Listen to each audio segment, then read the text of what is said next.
Hi, it's Kathy Weymouth from Tune the Temple, and I want to say Happy New Year to you. And I'm wondering if you're like me. Do you like these new, fresh starts that the new year gives you?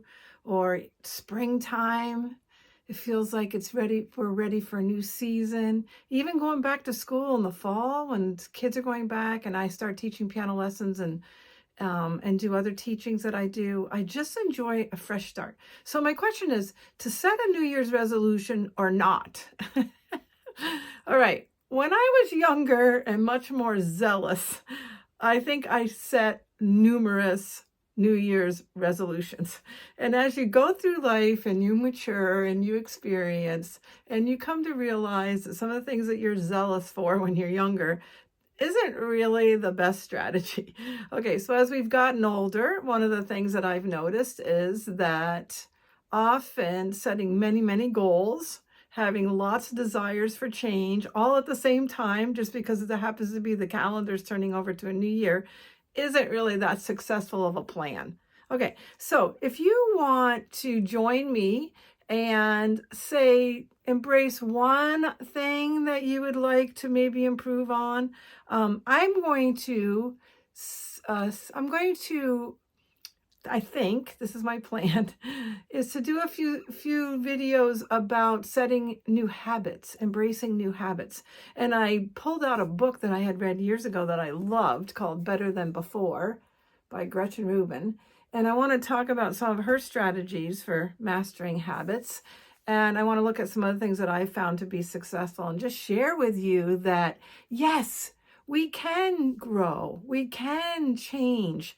It's wise to just think of one area at a time. It's wise to think about small steps.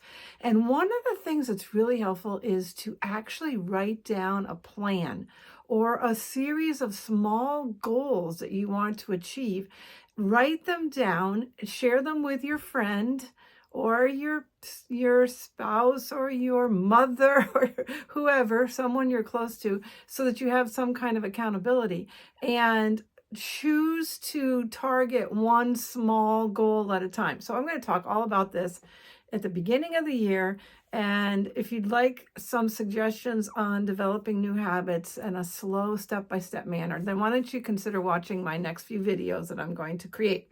Okay, so Happy New Year, and I pray that it's a good year coming up for us. And one thing I want to suggest is let's all reflect back on this past year. Okay, so since 2020 with COVID, things have been different. And there's been a lot of things that have been hard. There's been a lot of deaths in my family, and close deaths. Not a lot, but it's a few close deaths. And life is presenting challenges to us all the time. But let's reflect back on the good things, the things that we're grateful for, even the hard things that we learned from. Let's reflect back at this end of the year and just spend some time in gratitude. And then the next video series I'm going to give you will help you move forward in something. Maybe think about an area that you want to grow in, any kind of personal growth. Okay, so it's Kathy Weymouth from Tune the Temple. Happy New Year.